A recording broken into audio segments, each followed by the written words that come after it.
በቡልጋሪያ አፍሪካ ህብረት አጠገብ በካሬ 70 ሺህ ብር ብቻ ታላቅ ቅናሽ አዘጋጅተን ብቅ ብለናል። ለ10 ደንበኞች ብቻ የሚቆይ ባለ አንድ መኝታ 78 ካሬ 100% ለሚከፍሉ በ5.5 ሚሊዮን ብር በቅድመ ክፍያ 7 ሚሊዮን ብር ሲሆን 10% ቅድመ ክፍያው 700 ሺህ ብር። ባለ 2 መኝታ 100 ካሬ 100% ለሚከፍሉ 7.3 ሚሊዮን ብር በቅድመ ክፍያ በ9.3 ሚሊዮን ብር 10% ቅድመ ክፍያው 932 ሺህ ብር። በአጭር ጊዜ ውስጥ በርካታ ቅንጡ አፓርትመንቶችን ለደንበኞች በማስረከብ የምስጋና ምስክርነትን ያገኘው ታማኝ ድርጅታችን አሁን ደግሞ ከ20 ካሬ ጀምሮ የንግድ ሱቅ አማራጮችንም ይዘንሎት መጥተናል። ፈጥነው በ0923 70 4049 አሊያም በ0994 00 3949 ላይ ይደውለው።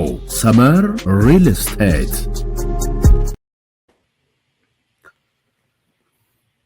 ዛሬም የገደለው ባልሽ የሞተው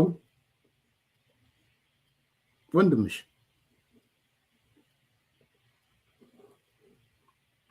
ጦርነት ሰርጋችን ነው። ዛሬ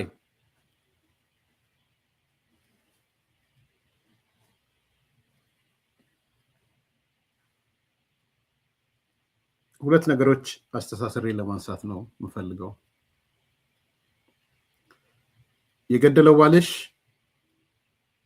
የሞተው ወንድምሽ የሚለው ርዕስ የተለመደ ርዕስ ስለሆነ በዚህ ውስጥ 7 ዓመት ዛሬ የሞላውን የሰኔ 15ቱን ጉዳይ በተወሰነ እናነሳዋለን። አጀንዳ ሆኖ ስለሆነ ስላየሁት ማለት ነው። በዝርዝር አልመለስም፣ አልገባም። የራሱ ጊዜ እንዲጠብቅ ነው የምፈልገው። ነገር ግን በተለይ በአማራ ክልል በነ ዶክተር አምባቸው በአዲስ አበባ እነ ጀነራል ሰዓረ ጋር ተያይዞ እዛውን ጀነራል ሰዓረን ሰማዕት እያሉ ያከበሩለት ነው ቲፒኤልኤፎች። ጀነራል ሰዓረ እኮ እኔ ኢትዮጵያዊ ነኝ ዘር ፖለቲካ ውስጥ አትክተቱኝ ብሏቸው ባይዘወይ ቂም የያዙበት ሰው፣ ቂም በቀል የያዙበት ሰው ነው። ለቀናም ሲሉት እምቢ ያላቸው ሰው ነው ጀነራል ሰዓረ። ዛሬስ ሰማዕት ብለው እያከበሩለት እነዚህ ሰዎች ይግቧችሁ። በነገራችን ላይ ጀነራል ሰዓረ ተጨባጭ መረጃ ነው የምናገረው። እኔ ያለም በቪዲዮ እኔ ኢትዮጵያዊ ነኝ፣ የዘር ፖለቲካ ውስጥም አልገባም፣ ወታደር ነኝ፣ የፓርቲ ፖለቲካ ውስጥም አልገባም። ሲሄዱ ሂዱ ነው ያላቸው። ዛሬስ ለህወሓት ሰማዕት ሆኖ እየተከበረ ነው ጀነራል ሰዓረ።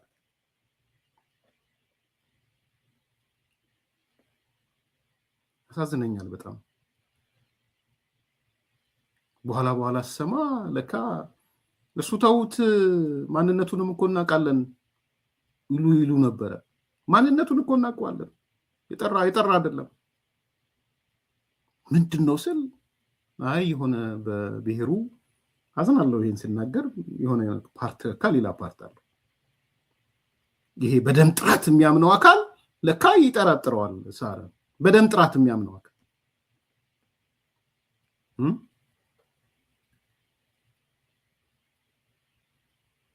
ዲቃላ ነው ለነሱ ለካ። ሲሞት ሰው የሚሆነው ይቀርና እንደሰማናቸው ማለት ነው። ግርማ የሺጥላ ሲሞት የሰማነው ነው ማይረሳ፣ በፍጹም ማይረሳ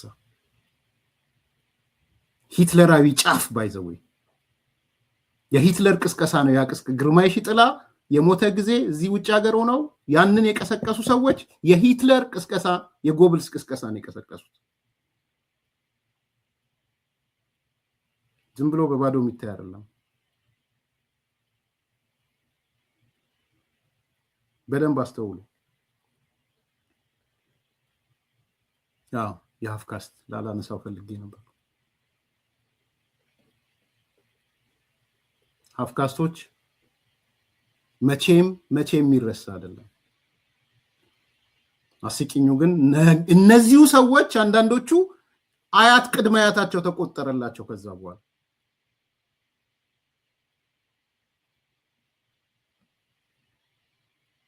ያሙነ ይህ ያሳዝናል። ነሳረ ዘሩን ቆጥረው ለካ እንዲህ ነው በአባቱ ነው በምናምኑ እንዲህ ነው አሉት። ኢትዮጵያዊ ነኝ ስላለ ጀነራል ሰዓረ ዛሬስ ከሞተ በኋላ ሰማዕቱ አሉት።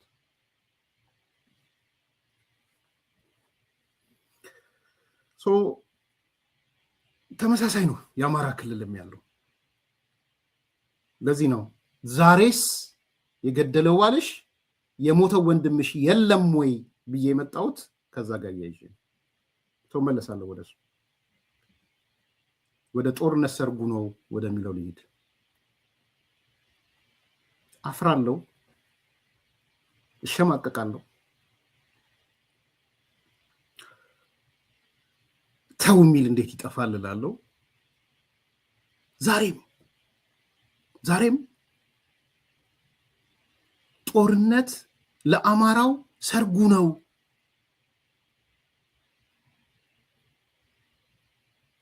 የሚል ነው እየሰማን ያለው። ምን ነው ታዲያ እነዚህ ሰዎች አሉላ ሰለሞን ለምን ከሰሳችሁት? ጦርነት ባህላዊ ጨዋታችን ነው ሲል ለምን ከሰሳችሁት? እኔ ለአሉላ ጠበቃ ልቆምለት አይደለም፣ ግን ስም አሉላ ሲሉ ባላንስ አድርገው ነው ውጣና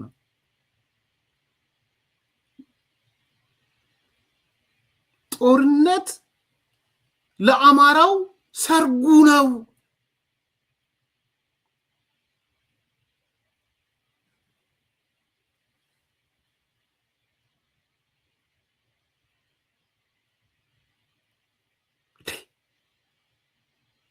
ኧረ ተው፣ ሰርግና ጦርነት የተለያዩ ናቸው ለምን አይባልም?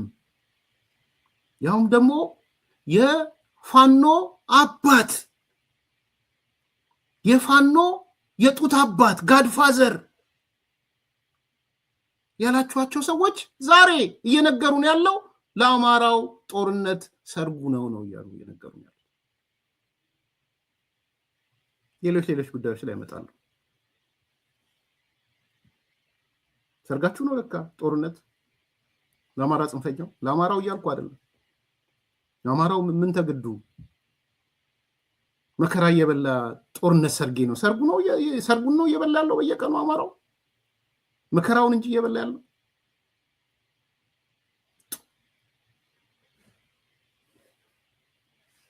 ኢን ኤኒ ኬዝ የጡት አባት የአፋብን የጡት አባት ወይም የበላይ ጠባቂ ደግሞ መጥተዋል በቪዲዮ ሽፍታ መሳፍንት ማለት ነው። ይድረስ ለትግራይ ህዝብ ብለው መጥተዋል። ይድረስ ለደብረ ጽዮን ብለው መጥተዋል። ይድረስ ለኩታራው ብለው መጥተዋል። ይድረስ ለተራፋኖ ተዋጊዎች ብለው መጥተዋል። ጋሽ መሳፍንት የጡት አባት ከትግራይ ህዝብ ጋር እንዴት ሰላም እንምጣ የሚል እነዚህ ከስልጣን ያባረርናቸው እነ ደብረ ጽዮን ምን ማድረግ አለባቸው የሚል ከማን ጋር ነው መደራደር ያለባቸው የሚል እሳቸው ኩታራ ያሏቸው አካላቶችን የሚያስጠነቅቁበትና ጦርነት ለአማራው ሰርግ መሆኑን የሚያሳይ ቪዲዮ ነው ይዘው ወጡት። ለትግራይ ህዝብ ለአማራ ህዝብ አስተላልፍ ያለው ስምምነት ከተፈለገ የህዝብ ምልመላ ሆኖ የተጎዳው እናት የተጎዳው አባት የተጎዳው የአማራ እናትና አባት ተወያይተው መልምለው 15 አባት ጳጳስ ሊቃውንት ባሉበት ስምምነቱን እንፈልጋለን።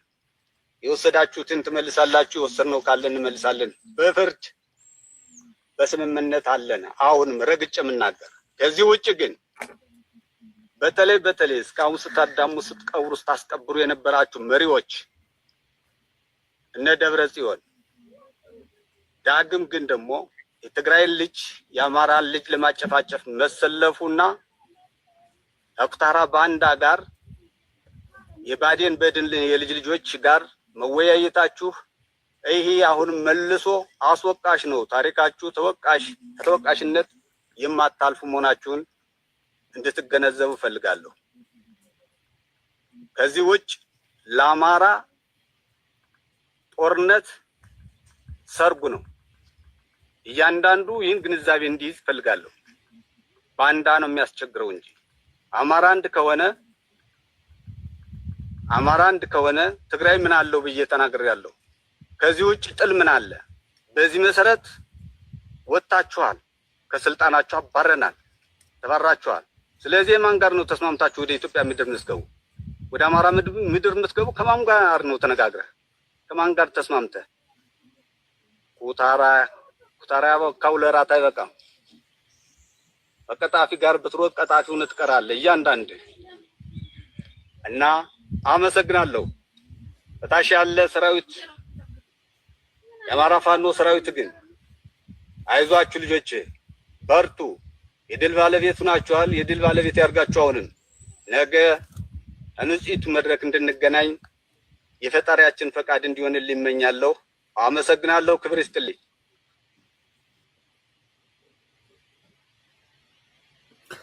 ያለፈው ላይ አስተላልፈው ይሄን ቆርጥ መረጃ ለማጣራት ሞክሬ ነበር። በነገራችን ላይ ካለፈው ላይ አሁን በፌዝ ነው የሚለቁት። ይሄንን የመሳፍንትን ቃለ መጠይቅ ወይም መግለጫ በምዕራፍ ነው የሚለቁት። እኔ ማዝነው ለዚህ ሰውዬ ኦሪንቴሽን የምትሰጡ ሰዎች ናቸው። ሰውየው በራሱ አይደለም፣ ግን እንደ ጀግንነት ካያችሁት በጣም ተሳስታችኋል።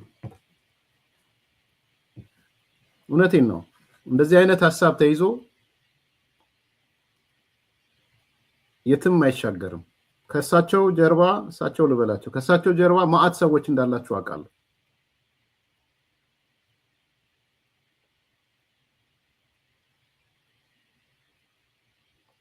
ቲፒኤልኤፍን ስላቀመሰ ወይ ምናምን ስላለ ከሆነ በጣም ተሳስታችኋል። መወገዝ ካለባቸው ሰው አንዱ እኚህ ሰው ናቸው። ዞር በል የዘመኑ የተጨባጭ ሁኔታ እርሶን የመሰለ ሰው እንኳን አባት ሆኖ ከላይ ሆኖ ፈቅጃለሁ አልፈቀድኩም ሊል ቀርቶ እርሶ የደረሱበት ቦታ መድረስ የለበትም መባል ያለባቸው ሰው ናቸው።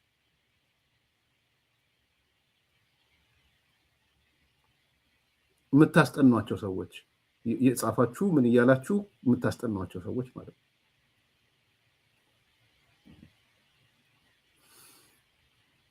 ይሄ የመጨረሻ የለየለት ድንቁርና ነው። በጣም የለየለት ኋላ ቀርነት ነው።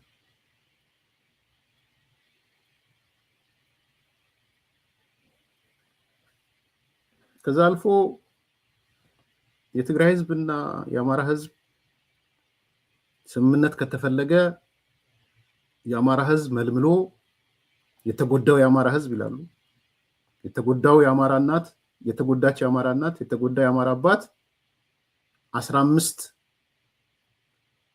እናቶችን፣ አባቶችን፣ ጳጳሶችን፣ ሊቃውንትን ሰብስቦ ኮሚቴ ያቋቁም ነው የሚሉት። ትዕዛዝ ነው እያስተላለፈ ያሉት። 15 አባላት ያሉት ያቋቁም። ከዛ እናንተም የወሰዳችሁትን ትመልሱልናላችሁ፣ እኛም የወሰድነው ካለ እንመልስላችኋለን ነው ያለው። እዚህ ላይ እኔ ችግር የለብኝም። በነገራችን ይሄ ጥሩ 15 አቋቁሙና እናንተ ተስማሙ፣ ግድ የለም የጋራ ጠላት ፌደራል መንግስቱንም እኛንም ሁላችንንም አርጉና ተስማሙ። እኔ በጣም ነው ደስ የሚለኝ እሱ። ግድ የለም የጋራ ጠላት ስም ጠርታችሁም ድርጅት ጠርታችሁ ምን ጠርታችሁም የጋራ ጠላት አለን ብላችሁ የጋሽ መሳፍንት ቡድንና አሁን የጠራቸው 15 አባላት ያሉት ከአማራው የተሰበሰቡ ከትግራይም የመጡ ቁጭ ብላችሁ እናንተም የወሰዳችሁ መልሱላቸው፣ እነሱም የወሰዱትን ይመልስላችሁ። ሌላ ሰው አይግባ። በዚህ ሙሉ ለሙሉ ነው የምስማማው።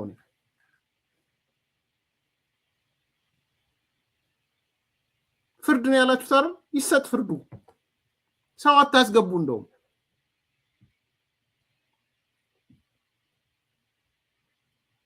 ጥሩ ሐሳብ ነው። ተገላገልን። የኢትዮጵያ ፖለቲካ አንዱ በሽታ ትልቁ አንዱ በሽታ ዳነ። በእርግጥም በጋሽ መሳፍንት አባቱ መሳፍንትና 15 ኮሚቴ ያለው ከዛም ማምጣታችሁ ቁጭ ብላችሁ ይሄ ለእናንተ ይገባል፣ ይሄ ለእናንተ ይገባል፣ ይሄ ለኛ ይገባል፣ ይሄንን ላፊ ወስዳችኋል፣ ይሄንን ላፊ አልወሰዳችሁ መልሱ እንመልስላችሁ። በቃ ይሄ የመጨረሻ የመፍትሄው አንድ አካል ነው። እኔ ሙሉ ለሙሉ ነው የምደግፈው። ይሄንን አድርጉት።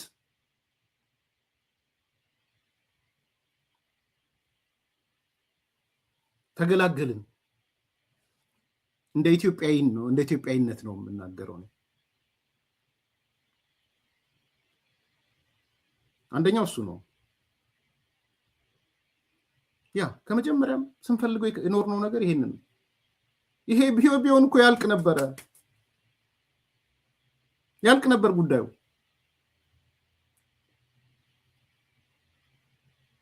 የተቀደሰ ሐሳብ ነው ያስ 15 አባላት ያሉት የአማራ እናቶች፣ የአማራ አባቶች፣ ጳጳሳት፣ ሊቃውንት በአባታችሁ በጋሽ መሳፍንት ትእዛዝ ተቋቋሙና በዛም በኩል ኮሚቴ አቋቁሙና ችግራችሁን ፍቱ። የጋራ ጠላት ፎርም አድርጋችሁ። ይሄ አንደኛው ነው።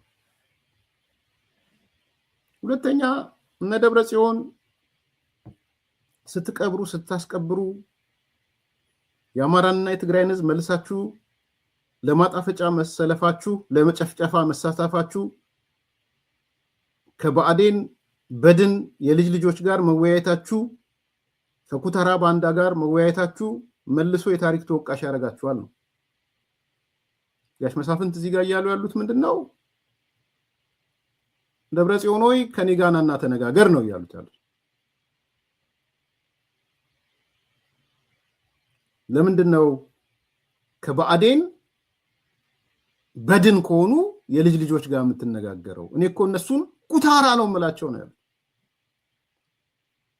ከኩታራ ጋር ተነጋግረህ የምታመጣው ለውጥ የለም። ማን ነው ኩታራው? ባይዘው እኔ አውቀዋለሁ፣ ገብቶኛል። ኩታራው ግን እሳቸው ኩታራ የሚሉት ማንን ነው? አሁን ከደብረጽዮን ጋር እየተነጋገሩ ያሉ አካላቶች ለጋሽ መሳፍንት ኩታራዎች ናቸው። የብአዴን ልጅ ደግሞ እጃችሁን ዘው ስታረጉ ሄዶ የሆነ ሰውን አይን ይጠነቁላል። የሆነ ሰው አይኑ ሲጠነቁል አላያችሁ? የብአዴን ልጅ ሲባል ወይም ልጆች ሲባል የአማራ ክልል የብአዴን የወጣቶች ማህበር ምናምን የሚባሉ አይናቸው ሲጠነቁል ታያላችሁ። ስለዚህ እነዚህ ከብአዴን ልጆች ጋር የምታረጉትን ነገር አቁሙና ትነጋገሩ ከሆነ ከኔ ጋር ተነጋገሩ። ደግሞ ስትነጋገሩ የአማራና የትግራይን ህዝብ ድጋሚ ልታጨፋጭፉ ነው ከኩታራዎቹ ጋር እየተነጋገራችሁ ያላችሁት። ይሄ ደግሞ የታሪክ ተወቃሽ ያደርጋችኋል ነው እያሉ ያሉት።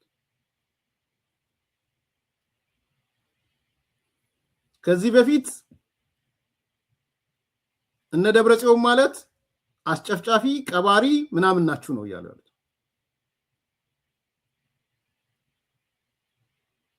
ስለዚህ እነ ደብረጽዮን ሆይ ከማን ጋር ተነጋግረህ ነው?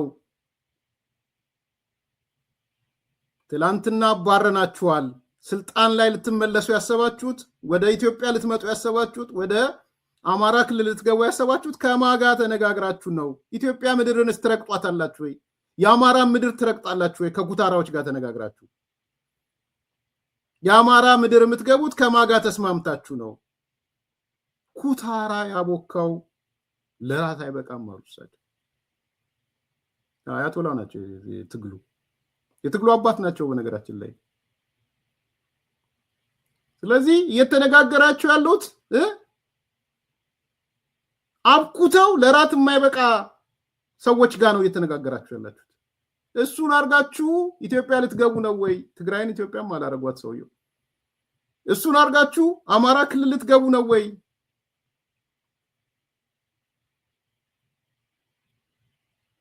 ከቀጣፊ ጋር ብትሮጡ ቀጣፊ ሆነ ትቀጥላለህ። እየሮጣችሁ ያላችሁት ደብረጽዮን ከቀጣፊ ጋር ነው፣ ከኔ ጋር ኑና ሩጡ ነው እያሉ ያሉት እሳቸው።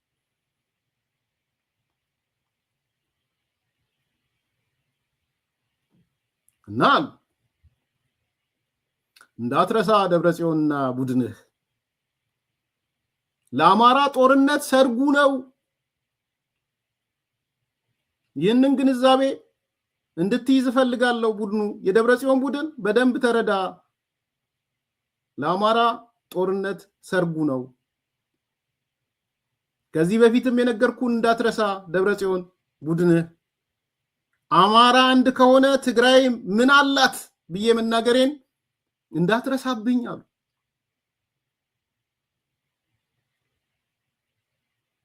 ባለቅኔ ናቸው ጋሽ መሳፍንት። ከዚህ በፊት ተናግሬ ነበረ። አማራ አንድ ከሆነ ትግራይ ምን አላት ብዬ ተናግሬ ነበር። እንጨብጣቸዋለን። በእጃዙር አመጣጣ እንጨብጣቸዋለን። አንድ ከሆነን እንጨብጣቸዋለን። አዎ አታጣጥሉ። ሽማግሌ ምናምን አትበሉ። አንዳንድ አዲስ ኮምፓሶች ይሄ ሰውዬ የአፋብን አባት ነው። የአፋብን ስብሃት ነጋ ነው። በቃ ባጭሩ እውቀቱ ልክ ነው ልክ አይደለም ሌላ ጉዳይ ነው። እነሱ አባታችን ብለው በመዋቅር እኮ አስቀምጠውታል። ስለ መዋቅሩ ነው የምንነጋገረው። ስለ አደረጃጀት እኮ ነው የምናወራው። ሂዱና ይሁት ሻለቃ ዳዊት የሰራላቸው ስትራክቸር ላይ የምክር ቤቱ መዋቅርን ሄዳችሁ ብታዩት እንትኑን ቼን ኦፍ ኮማንዱን ምክር ቤት አለ፣ ስራ አስፈጻሚ አለ፣ ሊቀመንበር አለ፣ ምክትል ሊቀመንበር አለ፣ ካቢኔ የሚሉት ወይም ምክር ቤት የሚሉት አለ፣ የአባቶች ምክር ቤት የሚባል አለ። የአባቶች ምክር ቤት ወደ ላይ ይሄድና ምክር ሀሳብ የሚሰጠው ይሁንታ የሚሰጠው ማለት ነው። እሳቸው እንደዛ ናቸው። ጋሽ መሳፍንት እንደዛ ናቸው።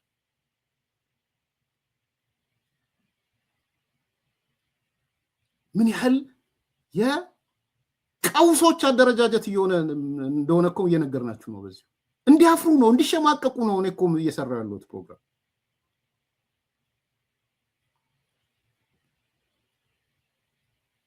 ይሄንን ይዞ ነው የአማራ ትግል የሆነ ደረጃ ደርሷል የሚሉን የሻቢያ ሰዎች። ኦኬ የእንትን ሰዎች ትግሉ የትየለሌ ደረሰ ምናምን የሚሉን እንዲህ አይነት ሰዎች ተሸክመው ነው። እንዲያፍሩ እንዲሸማቀቁ ነው ፕሮግራም እንሰራውም ለዛ ነው። ሽማግሌውን በሽማግሌነቱ አይደለም ያመጣ ነው፣ በስትራክቸራል በሆነው የድርጅቱ አደረጃጀት ውስጥ አረንጓዴ ቢጫ ቀይ መብራት አብሪ ስለሆኑ ነው ሰውየው በአደረጃጀት። ስለዚህ መጡና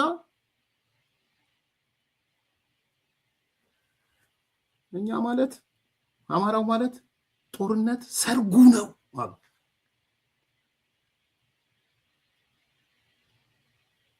አዎ ሰርጉ ነው ብላችሁ ፕሮግራም ስሩ። ምን ይሄ እንትኑ ጅራሬውና መንጋው የማሰቢያ ነገር ስለሌለው አዎ ሰርጉ ነው ብሎ ፕሮግራም እንደሚሰሩ እኮ እያወኩ ነው የምናገረው። ሰርጋችን ነው አዎ ይላሉ መተው። መሞት፣ መቁሰል፣ መድማት፣ እጅ ማጣት፣ አይን ማጣት፣ መጎሳቆል ሰርጋቸው ነው።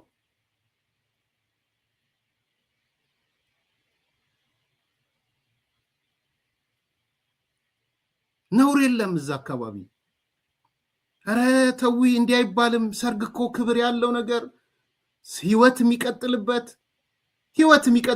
ህይወት የሚዘራበት ላይፍ የሚቀጥልበት የሚተሳሰርበት የደስታ ቀን፣ ሰው በህይወቱ አንዱ የሚደሰተው እሱ ነው፣ ሰርጉ ነው። ይሄንን ከጦርነት ጋር ታስተሳስራል። ሰው የሚሞትበት፣ የሚደማበት፣ አካል የሚጎልበት፣ ንብረት የሚወድምበት።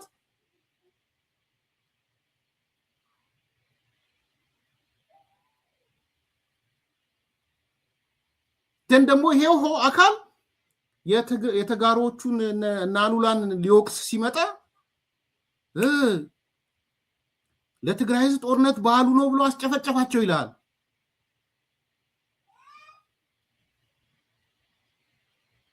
አስጨፈጨፋቸው አሉላ ይለዋል። ይሄ ሰውዬ አባቱ the godfather። ስለዚህ በዚህ ደረጃ የታለ እንግዲህ ሁኔታዎች ነው ያሉት። ይሄ አንዱ ነጥብ ነው። ሁለተኛ ዛሬ ትንሽ ትውስታ ያለው ነገር የገደለው ባልሽ የሞተው ወንድምሽ ያልኳችሁ ነው። ዛሬ ኢትዮጵያ ውስጥ ካሉት መጥፎ ቀኖች አንዱ ቀን ይሄ ቀን ሰኔ 15 2011 ማለት ነው። የዛሬ 7 ዓመት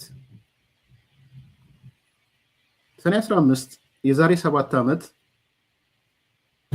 ከወደ ባህር ዳር ቀጥሎም ከአዲስ አበባ የሰማናቸው ዜናዎች በጣም ልብ ሰባሪ ዜናዎች ናቸው። እነዚህ ዜናዎች የሰማንበት በተለያየ መንገድ እሱን ሌላ ጊዜ በዝርዝር እንመጣበታለን። ችግሩ ምንድነው? ርዕሴ ላይ እንደጠቀስኩት ዛሬም የገደለው ባልሽ ቀጥሏል። ዛሬም ወንድም ወንድሙን እየገደለ ወንድሙን እየገደለ የሚጨፍርበት ጊዜ ላይ ያለነው። እኔ እናንተ ያወራን በዚህ 24 ሰዓት ውስጥ እርስ በራስ ተገዳድለዋል። መረጃዎቹ ደርሰውኛል። እርስ በራስ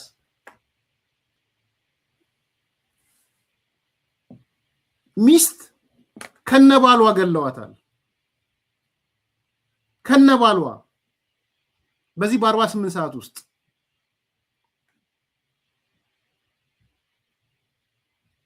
ዝርዝሩን ሌላ ጊዜ ያመጣላችኋል።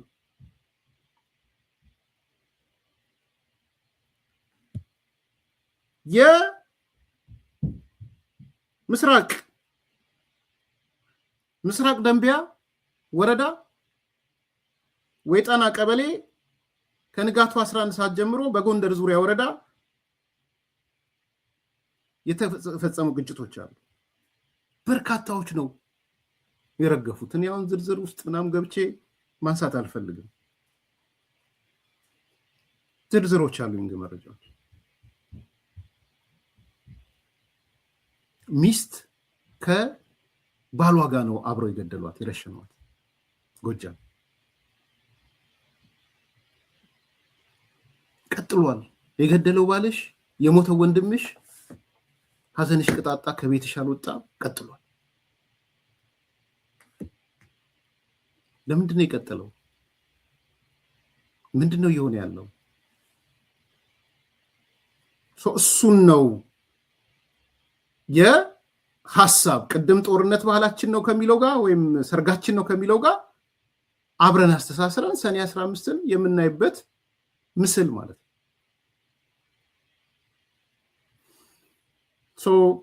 እንደ ትውስታ ነፍስ ይማር ማለት ፈልጋለሁ። ለቤተሰቦቹ ሁሌም ቢሆን ቢታወሱ ጥሩ ነው ብዬ አስባለሁ። መላኩ አለበል የጻፈውን ጽሁፍ የሚኒስትሩ የጻፈውን ጽሁፍ አይቼዋለሁ።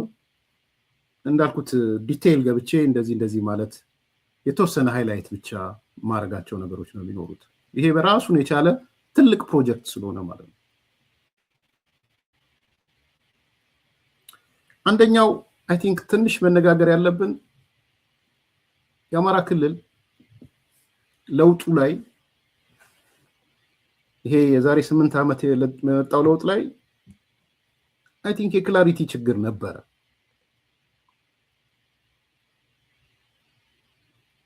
በጣም የክላሪቲ ችግር ነበረ። እንዳልኩት ስርዓቱን መለወጥ አሰቡ እንጂ በሚመጣው ስርዓት ላይ የተሟላ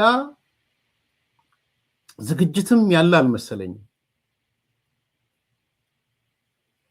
እውነት ለመናገር እንደዛ ነው ፊልም ማድረገው ነው። የዛሬ 8 ዓመት ወይ 9 ዓመት 8 ዓመት በመጣው ለውጥ ላይ በቃ አንድ የሆነ ጨቋኝ በዝባዥ ያ ጎንደር ነው አጣርቼ አመጣላችኋለሁ ችግር የለውም እንትናም ዘግቦታል ልኮልኝ የላከልኝ እሱ ነው እዚህ ጥለው የመጡት ልጆች ውስጥ አዲስ አበባ ያሉ ልጆች አሉ ከነሱ ነው የደረሰኝ ወይ ቃለ መጠይቅ አድርገዋል ያረጋል ኤሪያውን እንትን ጎጃሚን ጎንደር የሚለውን ቼክ አደርጋለሁ ግን ባልና ሚስት ነው አንድ ላይ ገደሏቸው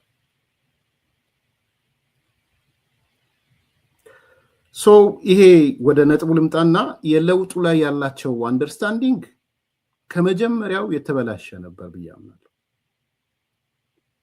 ዛሬም የቀጠለው እሱ ነው በነገራችን ላይ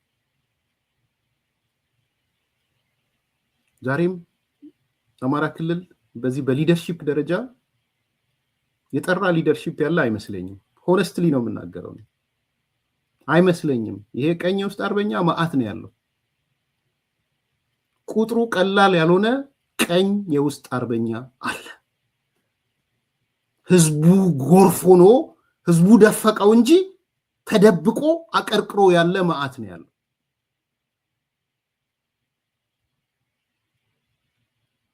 ከመጀመሪያው ከለውጡ ፕሮሰስ ውስጥ ከday 1 ጀምሮ እስከ ዛሬ ያለው ችግር አይ ቲንክ ለውጡ ላይ ያለ አንደርስታንዲንግ ይመስለኛል የእያንዳንዳችን ሚና እዛ ውስጥ አለ ለአንደርስታንዲንጉን ኮንፊውዝ ከማድረግም ካለመረዳትም እኔ ራሴን እያወጣው አይደለም እናገረው በጣም የጠራ የለውጥ ስሜት አመለካከት ነበረኝ ያልኳችሁ አይደል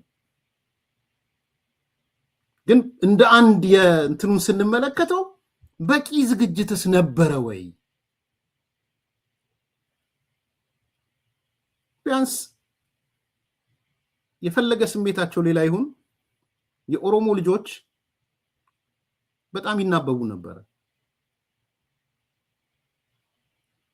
ከለውጡ ዋዜማ ጀምሮ እስከሆነ ጊዜ ድረስ መናበቦች ነበሩ ዲያስፖራ በሉት አገር ቤት በሉት ገዢ ፓርቲ በሉት ምናምን ፕሮባብሊ ሮድ ማፕም ነበራቸው የተነገረው ያልተነገረ ሮድ ማፕ ይሁን ቢያንስ በጽሁፍ ባይገለጽ የሆነ አቅጣጫዎች ነበራቸው ብያምናለሁ ሰው ነበራቸው ዋጭሩ ያልኩ እዚህ ጋር ግን ያለው ነገር አይ ቲንክ ከመጀመሪያው ችግር ያለበት ነው ይመስለኝ ይሄ አንደኛው ቁም ነገር ነው ሲሪየስሊ ከፍ አድርገን ካየነው ሰኔ 15ን ስናስብ ዝም ብላም የመጣች ኢንሲደንት አይደለችም ሰኔ 15 ክስተት አይደለችም ሲዋረድ የመጣ የተንከባለለ ነገር ነው የነበረው ከመጀመሪያም ከለውጡ መረዳት ጀምሮ ማለት ነው ዘንድ ደግሞ ተረዶ የተባሉ ሊደሮች ናቸው የተመቱት ከዛ በኋላ ምናምባቸው የተወሰነ የገባቸው ሰዎች ነበሩ የለውጡ መረዳት ነበር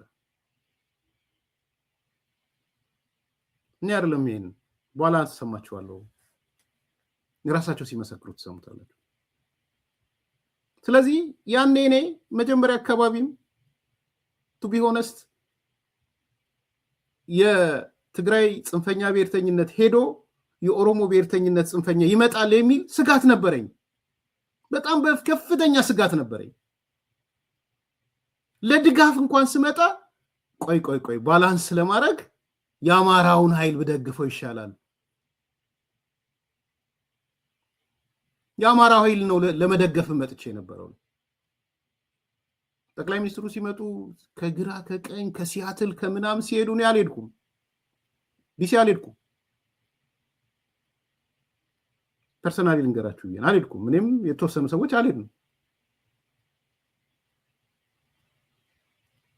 የባዕዴን ሰዎች ሲመጡ ግን ባዳራሽ ተገኝቻለሁ ባዳራሽ መገኘት አይደለም ለውጡ እንዲ ነው እኔ አንደርስታንድ ማድረገው ለውጡን በዚህ መልኩ ነው የውስጥና የውጭ የተመጋገበበት ነገር አለ። ስጮህበት የነበረ ነገር ነው። ነገር ግን በምን እናግዛችሁ? ቢኮዝ የኔ ስጋት ከልቤ ነው የምነግራችሁ፣ የኦሮሞ ጽንፈኝነት እና ዘረኝነት ቦታውን ይተካል የሚል በትግራይ ዘረኛ ቦታው ይተካል የሚል ስጋት ነበረኝ። ይህን አልደብቃችሁም።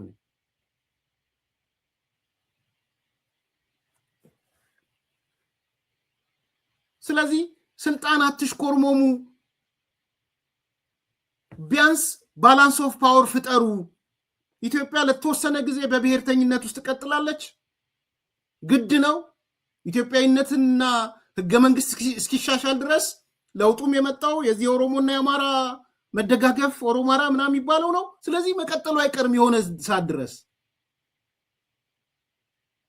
ሲቀጥል ምንድን ነው ያልኳቸው እኔ ምን እናግዛችሁ? ስናግዛችሁ ግን you have to take the power።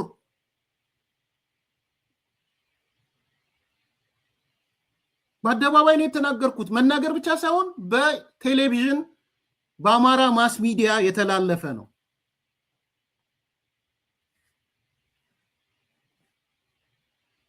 ኢንተርቪውም አድርገውኝ ማለት ነው። ዛሬ አንድ ሰው ላከልኝ እሱ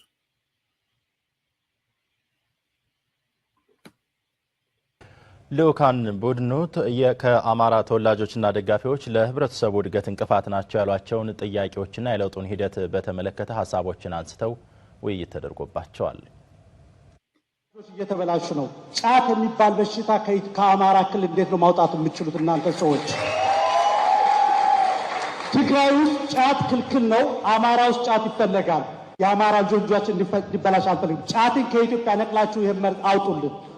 ለውጥ ከውስጥና ከውጪ ነው የሚመጣው። የውስጡና የውጪው ሲመጋገቡ ነው ለውጥ የሚያመጣው። ሲነርጃይዝ ሲሆኑ ነው ለውጥ የሚያመጣው። ይሄ ንግግር ለአንዳንዶች ያው ኤርሚያስ እንደምታውቁት እኮ ከዛ ስለመጣ ነው የሚል ታርጋም ነበረው በወቅቱ። ዛሬ ደግሞ በእርግጥም ለውጡ ከውስጥ እንደመጣ ምስክር ስለሆናችሁኝ በጣም አመሰግናለሁ። የመጨረሻ ጥያቄ ተስፋዬን የጠየቅነውን ጥያቄ ነው መጠየቅ የምፈልገው። ገዱ በነገራችን ላይ ገዱ የዛሬ 11 ዓመት አሰልጣኝ ነበረ። አሁን ዛሬ ሽፍታ ያለኝ ማለት ነው። ለውጡ ወደፊት ለመግፋት ያው ዲሞክራሲያዊ ስርዓት ነው እኔ የማስበው። የበለጸገች ኢትዮጵያን ለማምጣት እንደ አንድ ዜጋ ምንድን ነው ልናግዛችሁ የምንችለው? 1 2 3 ብላችሁ ንገሩ። አመሰግናለሁ። የህዝቦችን ጥያቄ በኃይል ለመመለስ ጥረት ማድረግ ሂዶ ጊዜን ማራዘም እንጂ መፍትሄ ሊሆን ስለማይችል መፍትሄው በሌላ መንገድ መጥቷል። ለውጥ በማምጣት ነው ችግራችን የተፈታው። እፎይታን ማየት ጀምረናል። ተስፋን ማየት ጀምረናል። በሀገራችን ህዝቦች መካከል ቅድም ሲገለጽ እንደነበረው ፍቅርን መዝራት ጀምረናል። ፍቅር ሲያብብ ማየት ጀምረናል። ትልልቅ ኃይሎች፣ ትልልቅ ህዝቦች በአንድ ላይ ሆነው የሀገር ምሰሶነታቸውን ማረጋገጥ የቻሉበትን የፖለቲካ ለውጥ ማምጣት ችለዋል። ይሄ በሀገር ውስጥ ያሉ ህይወታቸውን የገበሩ አካላቸውን የገበሩ በህይወትም የተረፉ ዜጎች ትግል ውጤት ነው። ከሀገር ውጭ ያሉ ዜጎችም በመሰላቸውና በቻሉት ሁሉ ለትግሉ አስተዋጽኦ በማድረግ ያመጡት ለውጥ ነው። ስለዚህ ለውጡ የእናንተም ጭምር ነው። የኛ ውስጣዊ ትግል ደግሞ እጅግ በጣም አስቀያሚ፣ መማማርና መተማመን የሌለበት የማያቋርጥ ጭቅጭቅና ንትርክ ነው የነበረው። ይሄ ጭቅጭቅና ንትርክ በድል የተጠናቀቀው በመግባባት አልነበረም። በድል የተጠናቀቀው ዶክተር አብይን የኢህአዴግ ሊቀመንበር አድርገን የመረጥ ዕለት ነው። ለውጡን ጠንካራና ፈጣን እንዲሆን ያደረገው ደግሞ ትልቆቹ ህዝቦች የአማራና የኦሮሞ ህዝቦች ግንባር መፍጠር ነበር።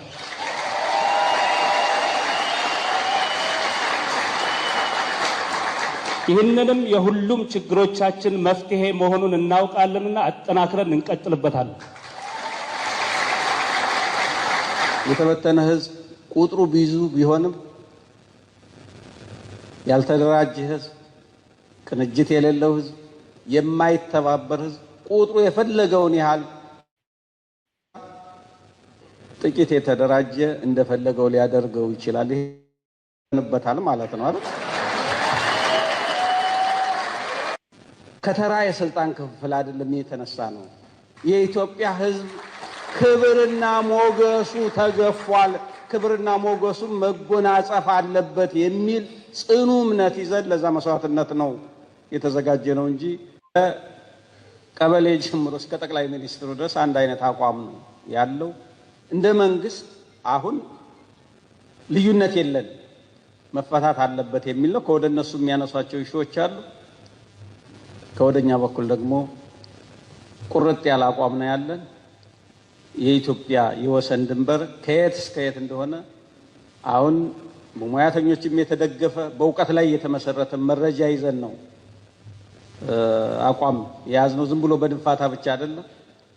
ስለዚህ በአግባቡ የተያዘ ስለሆነ እስከ መጨረሻው ወሰናችንን የምናስከብር መሆኑን ነው ማረጋገጥ የምፈልገው። ምንም በዚህ ላይ የተለየ ነገር ይኖራል ብላችሁ እንትን አትበሉ። ቁርጥ ያለ አቋም ነው ያለንና ባለቤት ያለው አካባቢ ነው ለማለት ነው ባጭሩ። ሁለት ነገሮች ላንሳላችሁ። አንደኛ የተቆረጠው ስልጣን ዲማንድ አድርጉ ብዬ ጠይቄያቸው ነው። ግን ገዱ ሲመልስ ሰምታችሁት ከሆነ እኛ ተራ የስልጣን ክፍፍል ውስጥ አይደለም ያለ ነው። አገር የማዳን ስራ፣ አገር የማዳን ካለ ስልጣን አገር አታድንም። ፖለቲካ ነው ጨዋታው እኮ። አዘ ኢንድ እኮ ፖለቲካ ግብህን ለማሳካት እኮ ስልጣን መያዝ አለብህ። ስልጣን ስትል ጠራርገ መያዝ ማለት አይደለም። በአገሪቷ በባላንስ ኦፍ ፓወሩ ማለት ነው። ለሱ ነው የኔን ጥያቄ ያውጥተውታል። ኢትስ ኦኬ። ግን የተናገርኩት የዛና እሱ ነው። በአግባቡ በኋላም በግለሰብ ደረጃም ተገናኝተን ስንነጋገር ዲማንድ አርጉ ስልጣንን። የዛ ማህበረሰብም የህገ መንግስት ጥያቄም የምናምን የምትሉት የሚፈታው ስልጣኑን ዲማንድ ስታደርጉ ነው። ከመጀመሪያው የአንደርስታንዲንግ ችግር ነበረባቸው። እኔ አንድ ወደዛ ያዘነበልኩትም አንዱ ምክንያት ይሄ ነው። ሌላ ጊዜ በዝርዝር አነሳላችኋለሁ። ሁለተኛ የወሰን ጉዳይ ደግሞ ደጋግሞ ነው የተጠየቀው። የጸገዴ ምናምን የወልቃይት ራያ ምናምን የተባለ የተጠየቀው እናስመልሳል። አሁን እንዳያችሁት ነው ያለው። ባለቤት እኛ እጅ ነው ያለው። የተበላሸ ነገር እናስተካክላለን። ይሄ የገዱ ነገር የገዱ መልስ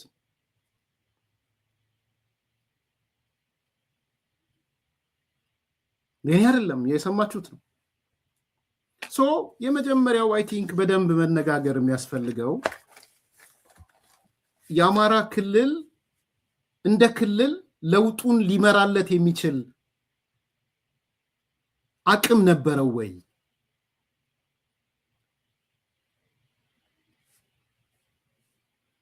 የሚለው ነው። ከዛ ቀጥሎ ግን ኦኬ አቅም ያላቸው ከሆነ ደግሞ አቅም ያላቸውን እንምታቸው ወደሚል ደግሞ የሄደ ይመስለኛል። ሁለተኛ አንደርስታንዲንግ ያላቸው እንደ ጀነራል እንደ ዶክተር አምባቸው አይነት ሰው ፐርስፔክቲቫቸው ሰፊ የሆነ ለውጡን የሚረዱበት ነገር አቃፊ በሆነ መልኩ ያሉትን እንቀጥቅጥ ነው ከዛ ቀጥሎ ይመጣ። ይሄም ሁለተኛው አደጋ ነው።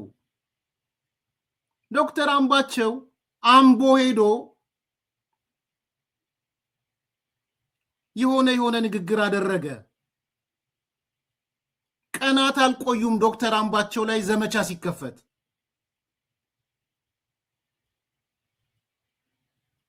አንዳንዶቹ አሁን የአማራ ዘረኞች ዶክተር አምባቸው ላይ እርምጃ ውሰዱ የሚል ነበር። የምትረሱት አይደለም። ይሄ ዶክተር አምባቸው ሳይወጣ እርምጃ ውሰዱበት። ዛሬ የአማራ ዘረኝነትን የሚመሩ ሰዎች ናቸው እነዚህ ሰዎች።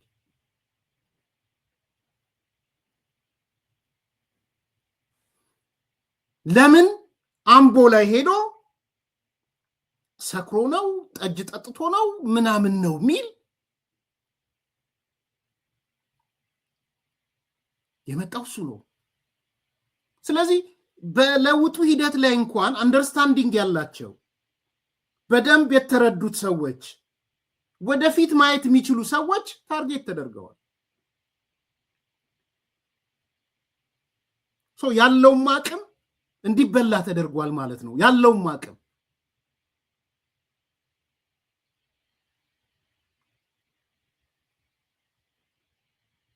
ሶስተኛ ሻዕቢያ ሰተት ብሎ እንዲገባ ነው የተደረገው። ሰተት ብሎ አዲስ አበባ ከሚሄድ ይልቅ የሻዕቢያ ባለስልጣናት ባህር ዳር መሄድ የውሃ መንገድ ሆኖላቸው ነበር። ሻዕቢያ የገባበት የኢሳያስ መዋቅር የገባበት ነገር ምን ሊሆን እንደሚችል መረዳት ትችላላችሁ። ለኔ ትልቁ ሌላው ችግር የሻዕቢያ 10 ጣቱን አማራ ክልል ላይ መንከር ነው።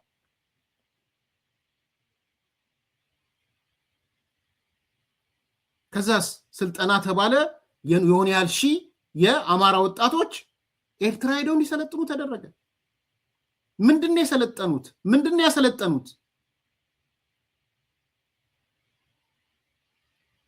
ለምንድነው ፎከሳቸውን ሻዕቢያዎች ባህር ዳር ላይ ያደረጉት?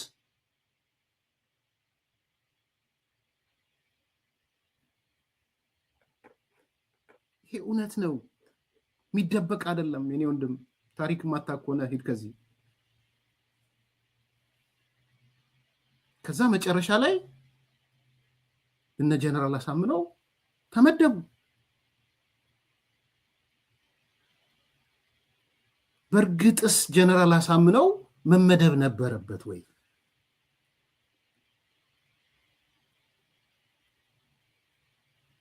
ማን የመደበው?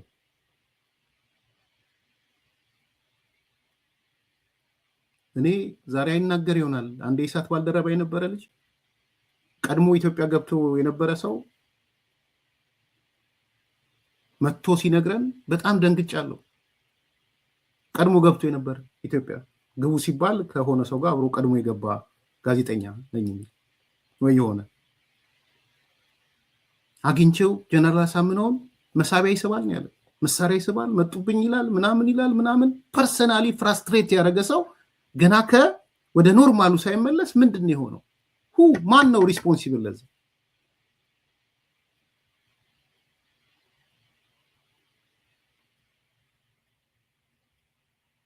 ይሄ ሌላው። ከዛ በኋላ ላሉት ነገሮች በመረጃ በማስረጃ የተደገፈ ነገር ነው ያለው። ምን ተከሰተ የሚለው ከሰኔ 15 በፊት የነበረውን ክስተት ጨምሮ ማለት ነው። ሰኔ 12ቱንም ጨምሮ ሰኔ 12 ምን ሆነ፣ ከዛ ሰኔ 15 ምን ሆነ የሚለው በመረጃ በማስረጃ የተደገፈ ነው።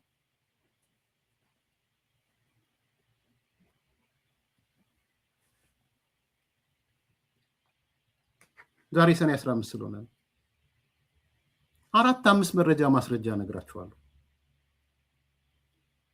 የሰኔ 15ቱ ኬዝ ማለት ነው። ሩቅም አልሄድም። የምትሰሙት የምታነቡትን መረጃ ነው የምሰጣችሁ። አንደኛ ብርጋዴር ጀነራል ተፈራ ማሞ በፍትህ መጽሔት ላይ የጻፈው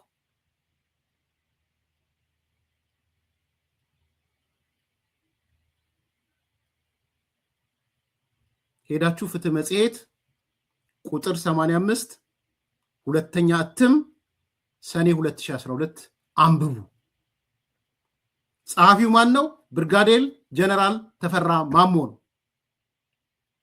ርዕሱ ምንድነው? ሰኔ 15 ካየሁትና ከሰማሁት ጓዳዊ ምስክርነት ይላል ርዕሱ ራሱ።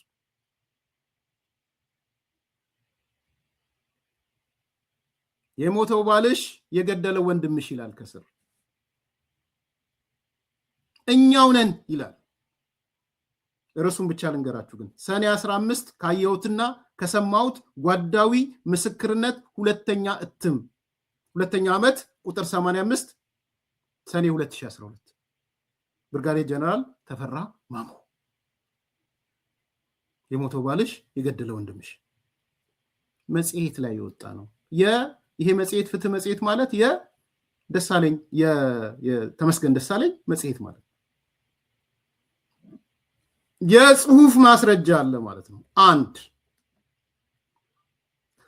ሁለተኛ ብርጋዴር ጀነራል ተፈራ ማሞ ከኢሳት ቴሌቪዥን ጋር ያደረገው ቃለ መጠይቅ ነው። ሁለተኛው ኢሳት ነበር የዛኔ መሳይ መኮንን ነበር አርበኛ በሉኝ ከማለቱ በፊት።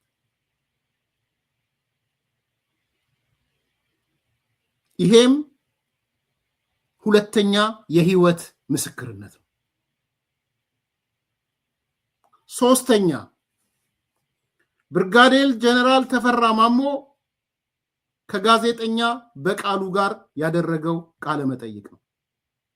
ሌላ ቦታ መሄድ አልፈልግም። በቃ ይበቃኛል። እዛ ዙሪያ ያሉ ሰዎች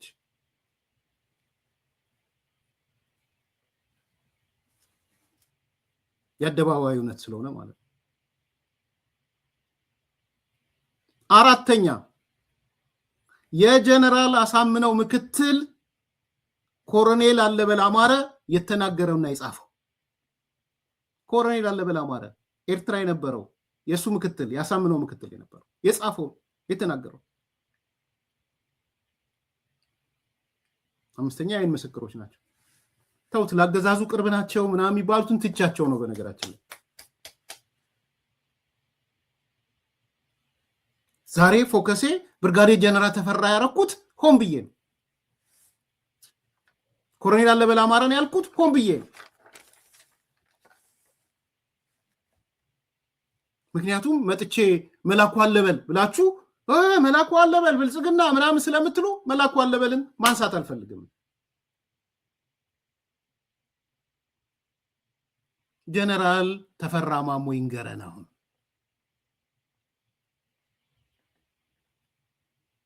ይንገረን በደንብ ምን ይለናል? የሰኔ 15ቱ ክስተት በአንዲት ቅጽበት የመጣ አይደለም፣ ሲወርድ ሲዋረድ የመጣ ነው።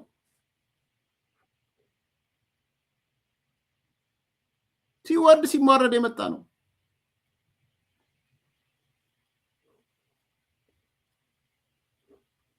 በጣም ነው የማመሰግነው። እንደው ሰኔ 15ን እንዴት ያስታውሱታል? በወቅቱ በትክክል የነበረው ታሪክ ምንድነው የነበረው? እንግዲህ ይሄ በአንድ ጊዜ ቦግ ያለ አይደለም ሁኔታው። ከዛ በፊት ዓለም በተለያየ ጊዜ እንዳነሳ ነው አለመግባባቶች እየተንከባለሉ ሄደው መጨረሻ ስብሰባ አዲስ አበባ አቶ ደመቀ አማካኝነት ተገናኘን። ያው በስብሰባው መነሳት ያለበት የነበሩ ክፍተቶች ላይ ውይይት ተደረገ። ከዛ በኋላ ከዛ ስብሰባ ከተጠናቀቀ በኋላ እንደገና ሁለተኛው ስብሰባ ባህር ዳር ላይ ሊደረግ ወደ ባህር ዳር መጣን። እንግዲህ በዚህ መካከል ነው ያ ችግር የተፈጠረው። ስብሰባው ላይ በዋነኛነት በጀነራል አሳምነው ላይ የነበሩ ክፍተቶችም ከፖለቲካ አመራሩ ጋር ተያይዞ ተግባብቶ ያለ መስራት የነበረ ሁኔታ ላይ ነው ትኩረት የተደረገው። ስለዚህ ባህር ዳር ከመጣን በኋላ ያ ነገር ተከሰተ። እንትኑ ምንም በሶሻል ሚዲያው እንደሚባለው የሌላ አይደለም፣ በራሳችን ውስጥ የተደረገ ነው። በራሳችን የነበረ ነው። ይሄ ከዚህ ሌላ መጥቶ ሌላ ገብቶበትኝ ከዚህ በፊት ፌደራል ተሰርቶ ምናምን እንዳለው ውሸት ነው።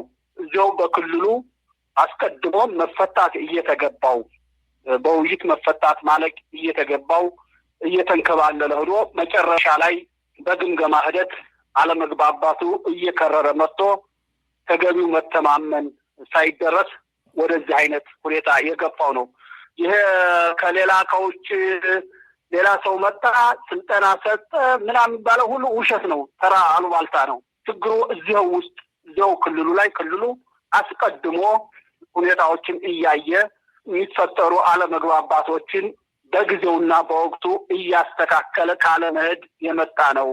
ሌላው ሁሉ ዝም ብሎ የፌስቡክ ወሬ ነው። በለቱ እንግዲህ እርሶ የት እንደነበሩ በቃለ መጠይቅ ሰምቻለሁ። በለቱ እነዛን እንድትሰሙ ነው እንደ መረጃ እንደ ማስረጃም እንደ ታሪክ ይሄ የኢሳት ሚዲያ ያኔ የነበረው ኢሳት ያቀረባቸው ፕሮግራሞች ናቸው። ሌላ ቦታ ከምንሄድ በእነ ጀነራል ተፈራ ምንድነው ሲያወሩ የነበረው? ብርጋዴር ጀነራል ተፈራ ማሞ ቅድም እንደሰማችሁት በሶሻል ሚዲያ እንደሚባለው አይደለም። ፌዴራል መንግስት እንደዚህ አይነት ጣልቃ ገብነት አልነበረም። የኛን ነግሬያችኋለሁ። ሌላ ጊዜም በዝርዝር ነግራችኋለሁ። ገዳይና ሟችን እኩል ጀግና የማድረግ ስትራቴጂ የፈጠረው ችግር እሱን በደንብ ተነጋግረናል።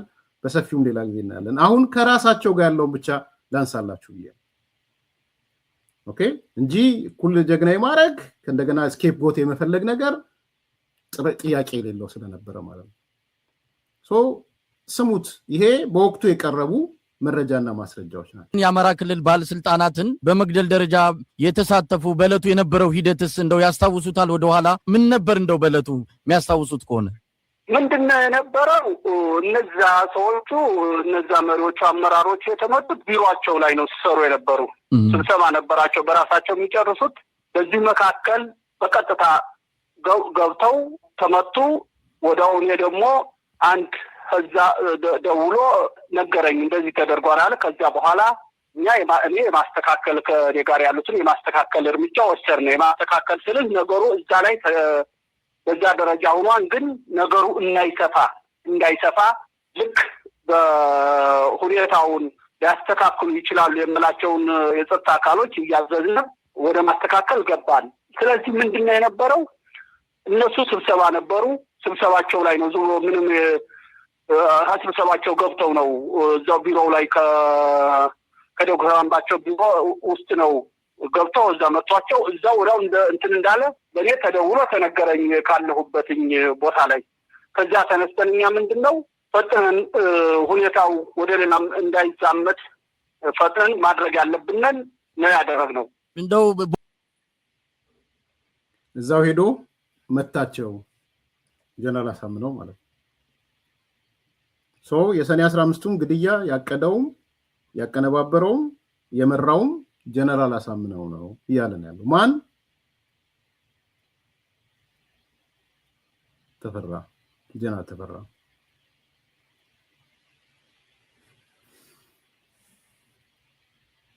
ያ ብቻ አይደለም። ሌላም አካል ስልክ ደውዮ እርምጃ ወስደናል ቶሎ ብለህ ለሚዲያ አቅርብ ያለውም ሰው ነበረ። ይሄም የኢሳት የመሳይ መኮንን ዘገባ ላይ ሪፖርታጅ ላይ የተሰራ ነው። በነገራችን እስቲ እንስማው። ስልክ ተደወለልኝ። ስልክ ተደውሎ ያኔ በዛን ወቅት ያንን ስልክ ማናገር ትንሽ ይከብድ ነበረ። በጣም አስደንጋጭ መልእክት እንዲተላለፍ በአማራ ብዙሃን መገናኛ ድርጅት ሚዲያዎች አጭር ነገር መልእክት አስተላለፉልኝ። ቢሮ እርምጃ ወስደናል። ምን ዝርዝሩ ምንድነው ንገረኝና። እንግዲህ በአዴፓ አመራሮች ላይ ኦልሬዲ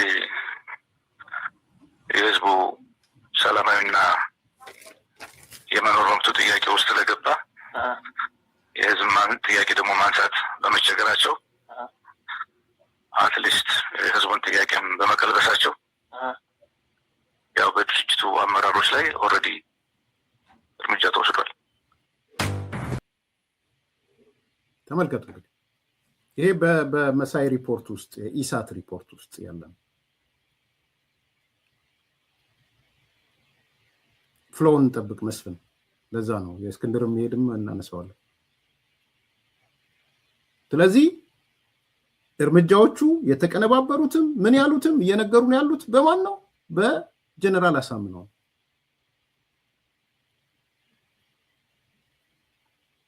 ሶስተኛ ጀነራል አሳምነው ለራሱ ተጠሪ የሆነ ታማኝ ሰራዊት አደራጅቶ ነበር። በጣም እኮ የሚገርም እኮ ቅንብር ነው የነበረው። እንግዲህ በወቅቱ እንደምታስታውሱት የልዩ ኃይል አዛዡ ጀነራል ተፈራ ነው። የጸጥታና ምናምን እንትኑ ጀነራል አሳምነው ነው። የጀነራል ተፈራ ተጠሪ ያልሆኑ ልዩ ስልጠና የወሰዱ ኃይሎች በጀነራል አሳምነው ስር ነበሩ የነበሩት። አያዛቸውም ተፈራ አላዛቸውም ያላቸው ሄዳችሁ ጽሁፉንም አንብቡት። የቅድም ያነሳውላችሁ ልዩ ኮማንዶ ልዩ እንትን አሰልጥኗል። እነዚህ ኃይሎች ደግሞ በጣም ይገርማችሁ ቂም በቀል የያዙ ቁጭት የያዙ የኢትዮጵያ የቀድሞ ሰራዊት የነበሩ ናቸው። የቀድሞ ወታደር የነበሩ ናቸው። የቀድሞ ማለት የደርግ ጊዜ ሳይሆን ኢህአዴግ ከምርጫ 97 ምናምን ያባረራቸው ህወሓት ኢህአዴግ ያባረራቸው በዛ ቂም በቀል የያዙ በዚህ በአማራነታቸው በምናቸው የተባረሩ እልህ ቁጣ የያዙ በመንግስት ግልበጣ በምርጫ 97 በምናምን ተያይዞ እንትን ያላ የሚሊቴሪ ችሎታ ያላቸው አካላቶች ናቸው። እነሱን ለይቶ ነው ስልጠና የሰጠው ጀነራል አሳምነው። የራሱ ተጠሪነታቸው የሱ የሆነ አንዳንዶቹ አመራር ሁሉ የክልሉ ካቢኔ እነማን ናቸው ምን ናቸው የሚያውቁት ነገር የለም። የሚሰጣቸውን ትዕዛዝ ብቻ የሚፈጽሙ ናቸው። ኢቭን በኋላ ላይ ጀነራል አሳምነው ፖሊሶቹ የጸጥታ ኃይሎቹን ለብቻ ሰብስቦ ወደነ ጀነራል ወደነ ዶክተር ሲሄድ ወደነ እዘዝ ምናምን ሲሄድ እነዛንም ጸጥታ የሰበሰብኳቸውንም እርምጃ ወሰዱ ሲል ሊመጣሉ ሰዎቹ እነማን ነው ሲል አይ ጀነራል ተፈራ እንዴ ጀነራል ተፈራ ላይማ እርምጃ አንወስድም ተፈራን ስለሚያውቁት ማለት ነው። ስለዚህ ታማኝ የሆኑ የተዘጋጁ ኃይሎች ነበሩ። እነዚህ ናቸው በኋላ እርምጃ የወሰዱት። ስለዚህ በማቀደም በማሴርም በምን ውስጥም እነተፈራ የሚነግሩን በጽሁፍ የነገሩን በአንደበት የነገሩን ሌላ አይደለም፣ ይሄን ነው የነገሩ። ዛሬ ያስቃል በጣም ጀነራል ተፈራ ያሳምነው ምናምን እዝ ያሳምነው ጽጌ እዝ ምናምን የሚባለው ውስጥ ምን ሊሰራ ነው የገባው?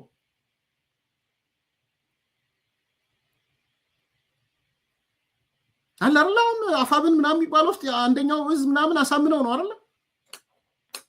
በዚህ ደረጃ ወንጀለኛ ያደረገውን ሰው በዚህ ደረጃ መረጃ ማስረጃ የሰጠውን ሰው ምን ሊያደርገው ነው አሁን አፋብኖች ያሳምነው እዝ ያሉት? ተፈራ እንዴት ተቀላቀለ እዛ ውስጥ? የገደለው ባልሽ ዛሬም ያልናችሁ ለዛ ነው። ሲጠራ ምግባሩ ሲጠራ ስብሰባዎች ላይ አይገኙም። እኔ ራሴ እጄ ለምንድን ነው የማትገኘው ስለው እንደማይግባቡ እየተቆሳሰሉ መሆኑ አለመግባባት እየተፈጠረ መሆኑ በግልጽ ነገር ነው። ይሄ በዚህ መንገድ አይደለም። ተግባብታችሁ ስሩ። የመጀመሪያ ተግባብተ ስራ። ሁለተኛ ደግሞ አልሆን ካለ ደግሞ ለቆ መውጣት እንጂ ስብሰባው የሚደረገው አምባቸው ይጠራና የጸጥታ ኃይሉ ነው የሚሰበስበው። እኛ ነው ስለ ጸጥታው ነው የምናገረው። እየተነሳ ያለው አጀንዳው ስለሱ ነው፣ ስለሳመነው ነው። ችግር ባለባቸው ቦታዎች አይገኝም። እኔ በተገኘሁበት ቦታ ላይ እሱ የለም። ከርቀቱ ነው የፌስቡክ አርበኛ ነው የሚል ትችት እየመጣበት ነው። የፌስቡክ አርበኛ ነው፣ ምንም ስራ ጠብ የሚል ስራ የለውም፣ እቅድ የለውም፣ የተማከለ ስራ አይሰራም። እነዚህ እንትኖች እየቀረቡ ነው። እነዚህን ቀርበህ አስተባብል፣ እነዚህን ተገንታ አስተባብል አሉት። እዚህ ነው ማለት የሚችል እውነት ከሆነ እውነት ከሆነ ቀርበህ ለምንድን ነው እዚህ ቦታ ላይ ያልተገኘው? ጎንደር ላይ ያ ችግር ሲሆን አንድ ጊዜ ስብሰባ ተናግረህ ለምን ሳትገኝ ቀረ? ምስራቅ አማራ ላይ ያ ችግር ሲሆን ሁላችንም ገብተን ማስተካከል ጀምር፣ የት ነበር? ለምን አትገኝም? ይሄን ነው እያነሱለት ያሉት። እነሱ እኮ አንስተውለታል። የፌስቡክ ቡድን አዘጋጅተህ የክልሉን አመራር እያጥላላህ ነው። ራስህን ንጉሴ መሪ እያልክ ራስህን ነው የምትክበው። ሌሎችን እያጥላላህ የአመራር ለመሆን ነው እየሄድህ ያለው። ልታስመታን ነው እኮ ብለውታል። ሰዎች እያዘጋጀ ፋኖችን እየመጣ ገንዘብ ለነሱ ይስጥ ልታስመታን ነው፣ ይህን ችግር እየፈጠር ነው ብለው ፊት ለፊት ያቀረቡለት። ይህን አንተ ታገል፣ አንተ ማስተባበል አለብህ በሚል ራሴ ነገሩት በአካል ተደጋጋሚ። ካልሆነ ደግሞ ካልተግባባህ ጥለህ ውጣ። ምን እዚህ ብኮ ካልተግባባህ ጥለህ ውጣ። ምክንያቱም የሚታየው ምልክቱ ጥሩ አይደለም። ከመጀመሪያው ጀምሮ ነው። አሁን የሱ መምሪያዎችን ምግባሩ ይሰበስበናል በሱ ታች አሉት። እሱ ግን የለም። ስራው እየተነሳ ያለው የሱ ነው። ተመልከት። ተመሳሳይ ዶክተር አምባቸውን በተለያየ ቦታዎች እየሄደ ሲደረግ እሱ አልተገኘም አለው። ይሄ ሁሉ አንድ ይሄ ሆነና መጨረሻ ላይ አዲስ አበባ ስብሰባ ተጠራና አዲስ አበባ ስብሰባ ተጠራ። የስብሰባው ዋነኛው ያን ያህል አንድ ቀን ተኩል የሚሆን ነው። አብዛኛው ባሳመነው ላይ ነው የወረደው። የፌደራል መንግስት ነው ወይስ የክልሉ አመራር ነው? አዲስ አበባ ነው ማን የሆነው? ፌደራል አይደለም። በደም ስሙ ፌደራል አይደለም፣ የክልሉ አመራር ነው። ማን ነው? አምባቸው ማን ነው? ደመቀ መኮንን ሰበስበው። ግን ስራ አስፈጻሚና የጸጥታው አመራር በሙሉ አለ። የጸጥታው አመራር በሙሉ ነው ያለው። የፖሊሶቹ፣ የምንሻው፣ የሁሉም አለ። ዋነኛው ስብሰባው በዛን ጊዜ ባሳመነው ላይ ነው የቀረበው። ልክ ቅድም ስላቸው የነበረው አንዳንዶቹ እዚህ የማይነሱ ብዙ ነገሮች ተነሱ ቀረቡበት። እሱ መመለስ አልቻለም። እዚያ ላይ የማይነሱ የሚላቸው አንደኛ የጉምዝ ጭፍጨፋን ነው ባይዘወይ፣ ሁለተኛ የቅማንት ጭፍጨፋን ነው የማይነሱ የሚለው። በደንብ እናነሳዋለን እኛ። በማን ትዕዛዝ ቅማንቶች ተጨፈጨፉ ነው የጠየቁት። እና አምባቸው የጠየቁት እሱ ነው። በማን ትዕዛዝ ነው ጉምዞች ጋር ገብተህ እርምጃ የወሰድከው? የጠየቁት እሱ ነው። እና አምባቸው እነዘዝ እነ ማነው ስለማይነሳ አይደለም። ተመልከተ። አንዱ ይሄ ነው የነበር። እንግዲህ አንድ ቀን ተኩል ነው በሱ ላይ ይሄን ጥፋት ስራህን በተገቢው እየተሰራ አይደለም። የተማከለ እቅድ የለህም። ጸጥታ ችግር ባለባቸው ቦታዎች አትገኝ። ከርቀት ሆነህ በፌስቡክ ባዘጋጃቸው ገንዘብ በምትከፍላቸው ነው ስራ አንተ እየተነገረ ያለው። ስራው ላይ የለህም። አንተ የሌሎቹን ነው እየለቀም እየተናገረ ያለው። በስራው ቦታ አትገኝ። እንደውም እኮ በተቃራኒው ሊያሰሩት አልቻሉም። ችግር ባለው ቦታ ልገኝ ብል የክልሉ አመራር እንዳይገኝ ያደረገው ነበረ የነበረው ማህበራዊ ሚዲያ ፌስቡክ ላይ ማለት ነው። ይሄ አይደለም። ለምሳሌ አሁን አምባቸው ምስራቅ አማራ ላይ ተደጋጋሚ ስብሰባ ሲሄድ አልተገኘም። ናብየው አልተገኘም አለው። ተጨባጭ እንትን አለለት። ጎንደር ላይ አንድ ቀን ብቻ የሆነች ንግግር ከዚያች በኋላ በዚያ አካባቢ ብቅ ብሎ አያውቅም። በዚያ አካባቢ እንደውም አንድ ቀን እኔ ራሴ ታች ያሉትን የማን ነው ስሙ በሙሉ የቅማንትና ህዝቡን ሰብስቤ እሱንም እንዲገኝ ጋብዤው ነበር። አልተገኘም በእንትኑ ላይ። ይሄን በማስረጃ አድርገው አቀረቡበት። ምንም እንትን የለውም። ይሄ ሙሉ ቀን አንድ ቀን ተኩል ማለት ይቻላል እዛ በሱ ላይ ብቻ በቃ ሁሉም እንትን አለበት። ምንም እንትን የለውም እዚህ ላይ። አሁን እዚህ ላይ እንደዚያ ተጠራቅሞ አንድ ጊዜ መቅረብ ነበረበት ወይ የሚል ነገር ያስነሳል። አሁን እዚህ ላይ የማይ ተጠራቅሞ አንድ ጊዜ ሁሉም እንደዚህ ነህ ምንም የተጨበጠ ስራ የለህም፣ ግን ያዘጋጀው የፌስቡክ ጀነራል የፌስቡክ ጀግና የሚል አጠቃላይ ሊቋቋሙ በማይችል እንትን አለበት፣ ወረደበት። በሁለተኛው ቀን አጋጣሚ ደወለልኝ ለኔ እሱ ማለት አዲስ አበባ። በደም ስሙ ለታሪክ መቀመጥ ስላለበት ነው። በነገራችን ዛሬም ቀኑ ስለሆነ ለታሪክ መቀመጥ እና አብራችሁ ጭንቅላታችሁ እንድታስቡ የምፈልገው ይሄንን ያለ ሰውዬና ይሄን የነገረን ሰው ዛሬ እነ ዘመነ የትግላችን ምልክት ጀነራል አሳምነው ነው የሚለው። ያቺን ክላሽ ሁሉ እያሳየ ዘመነ ካሳምነው የተሰጠችን ክላሽ መቼም ቢሆን ማንረሳት ክላሽ ናት ነው የሚለው። ምን ሊያደርግ ነው የገባው?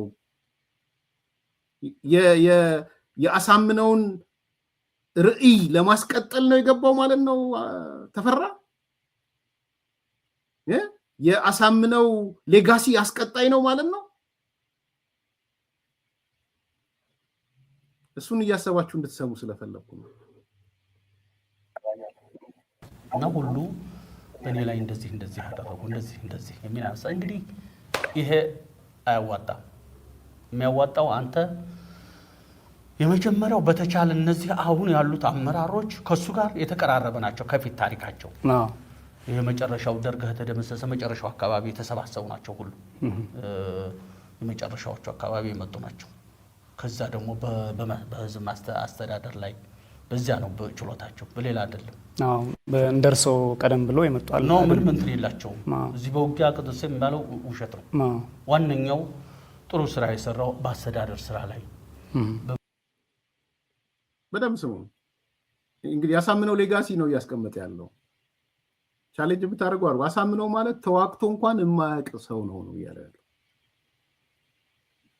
ይሄ የሚወራው ጀግና እንደዚህ ምናምን የሚባለው ውሸት ነው የክፍለ ህዝብ ሲሰራ እንደኛ ማለት የክፍለ ህዝብ ስራ አስተዳደር ስራ ሲሰራ ነው እንጂ ጦርነት ላይ እንኳን ውሎ አያውቅም የትኛውን ሌጋሲ ላይ ያስቀጥል ነው ተፈራ ጫካ የገባው እያዳመጣችሁ ነው እየገባችሁ ነው ስሙ ያቅም ግንባታ የተቀራረበ ናቸው ከፊት ታሪካቸው የመጨረሻው ደርግ ከተደመሰሰ መጨረሻው አካባቢ የተሰባሰቡ ናቸው ሁሉ የመጨረሻዎቹ አካባቢ የመጡ ናቸው የትግል እድሜ እንኳን ሊሰጠው አልፈለገም ባይዘው የደርግ መጨረሻው ሰዓት ነው አሳምነው የተቀላቀለን ነው ይላል ሌላ ነው የመጨረሻ ይሄ የመጨረሻው ቃለቀለት ደርግ ሲባል የተቀላቀለን ተዋክቶ ማቅ ጦርነት ማቅ ከክፍለ ህዝብ የወጣ ስራ የሌለው ይሄ የጀነራል ተፈራ ማሞ ንግግር ነው የኤርሚያስ ንግግር አይደለም ከዛ ደግሞ በህዝብ አስተዳደር ላይ በዚያ ነው በችሎታቸው በሌላ አይደለም በእንደርሶ ቀደም ብሎ ይመጣል ነው ምን እንትን የላቸው እዚህ በውጊያ ቅጥስ የሚባለው ውሸት ነው ዋንኛው ጥሩ ስራ የሰራው በአስተዳደር ስራ ላይ በማን ነው ስሙ ያቅም ግንባታ አብዛኞቹ ጓደኞቹ እኮ ናቸው በሙሉ እነዚህ መጀመሪያም እሱ ከነሱ ጋር ሰራ እንደዚያ በኋላ ተፈጠረ እንጂ እነዚህ ጓደኞቹ ናቸው አንተን ለመጥፎ አይጋብዙህም ያንተን ባህሪ አስተካክል አቀራረብን አስተካክል የሚል ነው ካልሆነ ግን የማያዋጣ ከሆነ ስራው መልቀቅ በቃ ያሰሩኛል ቻሉ ብለህ ልቀቅላቸው ይሄን ነው ያለው እዚህ በላይ ሌላ አጥለውም ማለት የምችለው ይሄን ነው መጀመሪያ ተግባብተህ ስራ የሚታዩ ክፍተቶችን ድፈን ክፍተቶች አሉ ድፈን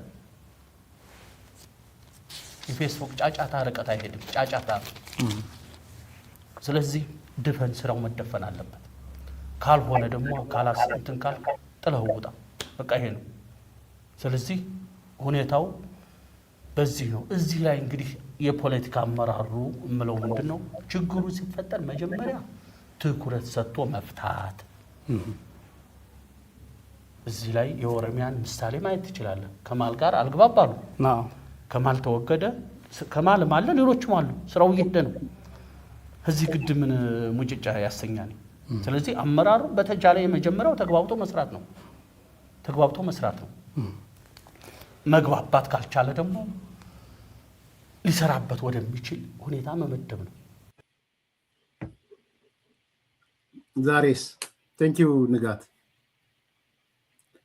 ሸዋ ራሱ ተፈራ ማሞ ያለበት ስያሜ ጀነራል አሳምነው ጽጌ ይዝ ነው የሚባለው አጠቃላይ አፋብን 4 ዛለው አሁን 5 እያሉ ስለሆነ 5 ሚሊዮን ጨምርና እንትና ንጋት 5 ሚሊዮን ጨምር ቢዛሞ ወለጋ ቢዛሞ መጥቷል አሁን ሰው 4 ሚሊዮን 5 ሆነ ጎጃም ቴዎድሮስ ጎንደር በላይ ዘለቀ ወሎ ሚኒሊክስ ሚኒሊክስ እንዳይሰማችሁ እንትና ህዋት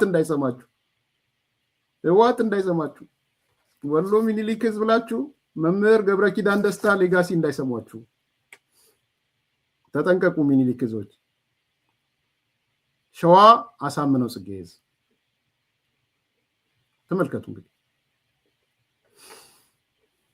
አሁን ስለ ጀነራል አሳምነው ተፈራ የነገረን ይሄ ሁሉ ነገር ነው ይሄ ሁሉ ነግሮን እንግዲህ የእዙ ትልቁ 4ኛ ኮር የጀነራል አሳምነው ሌጋሲ ነው እየቀጠለ ያለው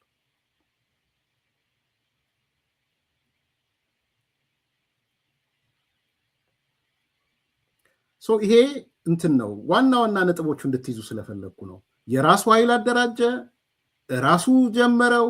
የፖስት ትሩዝ ድረ ትርክቱን የእያንዳንዳችን ድርሻ እሱ ሌላ ጊዜ በሰፊው ማነሳላችኋለሁ። በራሱም በማስታወሻም ይዘገባል። አሳምነውን ነው በዚህ ደረጃ የተቀመጠው። ከዛስ የሃይማኖት ነገርም ኢንጀክት ተደረገ፣ ብዙ የማይነገረው። ይሄን ደግሞ ማን ነገረን? ፋንታውን ዋቄ መጥቶ ነገረን። ሃይማኖት ጨመርንለት አለ፣ ትርክት ጨመሩለት ለጀነራል አሳምነው። ከዛስ መጣና ጀነራል አሳምነው የ500 ዓመት ያጋጠመን አደጋን ያጋጠመን አለ ወጥቶ። ሙሴ ነው ምናምን ያለን ሰውዬ ተወውና አሳማኝ የሚያሳምኑ ሰዎች መዋ ተዋህዶዎች መጥተው ሲያገኙት የ500 ዓመት ትርክት አመጣ አሳምነው። ሌላ ትርክት ፈጠረ።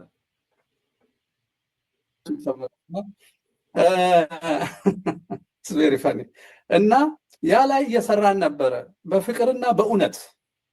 ነገር ግን አየነው ወዲያው ማስ ሃይፖኖታይዜሽን እንደተካሄደብን፣ ሌላ ጥፋት እንደተደገሰ። አይ ቲንክ 6 ወር ቢፈጅብን ነው የአብይ የማታለል አቅሙ ያን ያህል ነው ያቆየን። ከዛ በኋላ ከነቃም በኋላ ነው እኛ የተሰበሰብነው።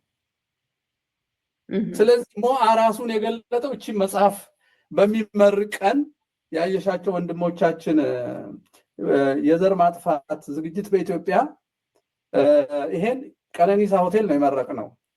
ያን ቀን ነው ይፋ ያደረግ ነው እንጂ ከዛ በፊት ሲሰራ የነበረ ነው። በ2013 የካቲት 2 ቀን ይመስለኛል። ያን ጊዜ ያደረግነው ዝርዝሩን ማውራት አይጠቅምም፣ ለአንዳንድ ሰዎች ይጎዳል። ከመራቤቴ ጀምሮ እስከ ጎንደር ያለውን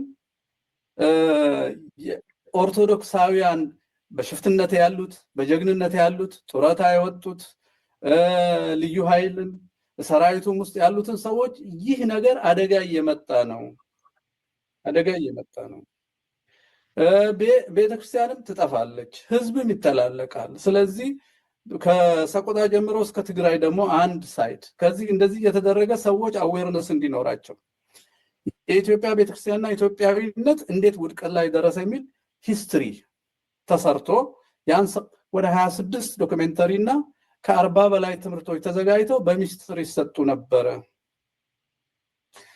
ከዛ በኋላ ይሄ ትምህርት እየተሰጠ ሰዎች እንዲደራጁ ተደርጎ ጀነራል አሳምነው ነፍሱን ይማረውና የኛን ሚስጥራዊ እንቅስቃሴ በደህንነቱ ከደረሰበት በኋላ የተወሰኑ ልጆቻችንን ያዛቸው ማለት ነው።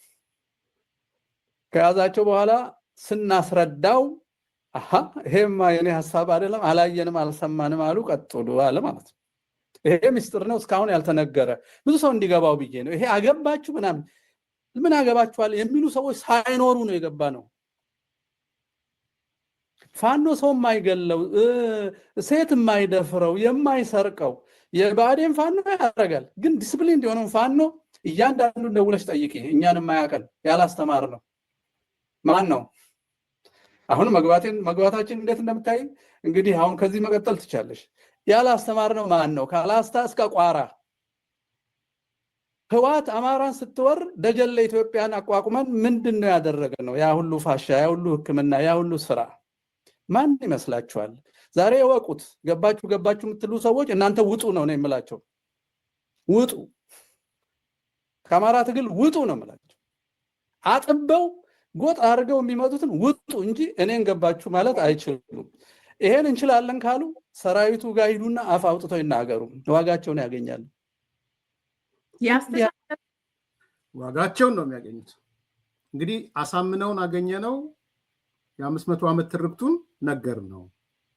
ይሄማ የኔ አይደለ ወይ? አልሰማውም፣ አላየውም፣ ቀጥሉ አለን። ተመልከቱ። በዚህ መዋ ተዋህዶ፣ በዚህ እነዘመነ፣ በዚህ የራሱ ልዩ ኃይል፣ በዚህ ሻቢያ፣ በዚህ ፋይናንስ ተደርጓል። ምንድነው የተፈጠረው? ምንድነው የሆነው? ሰኔ 15ን ስናስብ እነዚህ ነገሮች ነው ያሉት፣ አክቹዋል የሆኑት ነገሮች ማለት ነው። እኔ የኔ ላይ የጨመርኩት የለም፣ ምንም የጨመርኩት ነገር የለም። ኢቭን አስተያየት ላለመስጠትም ተቆጥቤ ነው በእንትኑ ላይ፣ በሐሳቡ ላይ፣ በመረጃው ላይ ያተኮርኩት። ይሄ አውራጃዊነቱ ምናምን ለጊዜው ልተወው ብዬ ነው። ሚዲያ ሞኒተር ሳደርግ ነበረ ዛሬ። እስቲ አማራ አንድ ነው ምናምን የምትሉ ሰዎች ምን ነው የጎንደር ሰዎች ብቻ እነ ጀነራል እነ ምግባሩን ለምንድን ነው ይዘው የመጡት? ማህበራዊ ድረገጹ ጋር ሄዱና ተመልከቱ። ለምንድን ነው የጎንደር ልጆች ብቻ እነ ጀነራል አምባቸውን እየዘከሩ ያሉት? ሌላው ለምን አልዘከረም? ምን ነው እነ ዘመነ መግለጫ ነገር ለምን አላወጡ? ምን ነው በየቀኑ እየወጣ የሚለፍፈው ጠበቃ አስረስ ፋኖ አስረስ ምን ነው መጥቶ ይሄ ትውስታ ቀን ምናምን ለምን አላለ? ዋይ የጎንደር ሰዎች እኔማ ጠይቃለሁ። እናንተ ተናደዱ ከፈለጋችሁ ሂዱ፣ ማህበራዊ ድረገጹን ሂዱ፣ ቀለፍተው ቪዲዮ ሰርተው ምን ሰርተው ትዝስታ እንረሳው ምናምን ይሉ። ለምን የጎንደር ልጆች ብቻውን? ሌላ ላይ የውም ምናልባት አንዳንዶች ይሄ የማይረሳ የሚል አንዳንድ ማቃቸው ሰዎች አዲስ አበባ የተወሰነ አይቻሉ እንዴት ይረሳል አይነት የሚሉ ሰዎች። ከዛ ውጪ ለምንድን ነው እንደ ማህበረሰብ እንደ ፖለቲካ ኤሊት እንደ ሚዲያ ላይ እንዳለ የጎንደሮቹ ብቻ ለምን መጡ? አያችሁ፣ ይሄ ነው እውነቱ። ወደ ዝርዝር ብንገባ እውነቱ ይሄ ነው። ለምን ደግሞ አይናገረው ገዱ ወጥቶ ስለዚህ ጉዳይ ለምን አይናገርም? ገዱ አንዳርጋቸው ለምን ወጥቶ የማይናገረው? ስንቶቻችሁ እንደምታውቁ አላውቅም። ገዱ አሳምነው ሊገለኝ ነው ብሎ አሳምነው አመራር ከሆነ ጀምሮ አማራ ክልል አልሄደም። ይሄው የተናገርኩ ነው። መጽሐፍ ይጻፍ ያልኩትም ለዛ ነው። ያችን ክስተት ምን ብሎ እንደሚጽፋት ማወቅ ስለፈለኩኝ ነው። ሲሞት ነው የመጣው። ጥላቻ ምናምን ወሬ አሉባልታ ብሎ የመጣው አቶ ገዱ አሳምነው ከሞተ በኋላ እንጂ ለቆ አልሄድም አዲስ አበባ ነው የምደበቀው ብሎ ሆቴል ውስጥ ነበር የተደበቀው። የገስት ሃውስ የሚባል ነበር የተደበቀው። አልሄድም ብሎ ለምን ደግሞ አይናገራት? ልክ እንትኑ ሲፈጠር መጣ። የመሳይ ዶክመንተሪ ላይ እንዲህ ስሎ ሲናገር ሰማሁት። ይሄኛው ህብረተሰባችን አሁንም ባልሁባልታ በቃ አልሁባልታ ዋጋ አስከፍሎናል። ይህን ትልቅ ህዝብ አዋርዶታል። ትልቅ ዋጋ ነው የተከፈለው። በጣም በርካታ ሰው ነው ህይወቱ ያለፈው። በቃ አልሁባልታ ይብቃን። እንደገና ነገሮችን ሰከን ብለን ነው የሚል እምነት ነው ያለኝ። ብርጋዴር ጀነራል ተፈራ ማሞ የክልሉ ልዩ ኃይል አዛዥ ነበሩ። ኮሎኔል አለበል አማረ ደግሞ የብርጋዴር ጀነራል አሳምነው ጽጌ ምክትል ሆነው በጸጥታ መዋቅር ውስጥ ቁልፍ ቦታ ይዘዋል። እነዚህ ሁለት ከፍተኛ የአማራ ክልል የጸጥታና የደህንነት አመራሮች ለብርጋዴር ጀነራል አሳምነው ጽጌ ከስራቸው ጋር በተያያዘ የቅርብ ሰዎች ነበሩ። ከሰኔ 15ቱ ክስተት በኋላ እነዚህ ሁለት ከፍተኛ አመራሮች በቁጥጥር ስር ውለው ለወራት በእስር ላይ ከቆዩ በኋላ ተፈተዋል። ሰሞኑን የሰኔ 15 አንደኛ ዓመትን አስመልክተው ያኔ ስለነበረው ስለተከሰተው ምስክርነት በመስጠት ላይ ናቸው። ዝምታቸውን ሰብረው እውነቱ ይህ ነው ብለው አደባባይ ወጥተዋል። ለአንድ ዓመት ያህል ህዝብን ወዲህና ወዲያ ሲያንከራተት የነበረውና በጥርጣሬ ሲያንቆራጥጥ ለሰነበተው የሰኔ 15ቱ ክስተት ቃላቸውን ሰጥተዋል። ማን ይናገር የነበረ ማን ያርዳ የቀበረ ነውና ማን ይናገር የነበረ ማን ያርዳ የቀበረ ይላል መሳይ። እነሱ ምስክርነት ሰማይ ምድሩን ላጥለቀለቀው የሴራ ትርክት ማርከሻ እንደሚሆን ይጠበቃል። ኢሳት የሰኔ 15ቱን ክስተት አንደኛ ዓመት አስመልክቶ ከብርጋዴር ጀነራል ተፈራ ማሞ ጋር ቆይታ አድርጓል። መልካም ጊዜ። ቅድም ያሰማኋቸው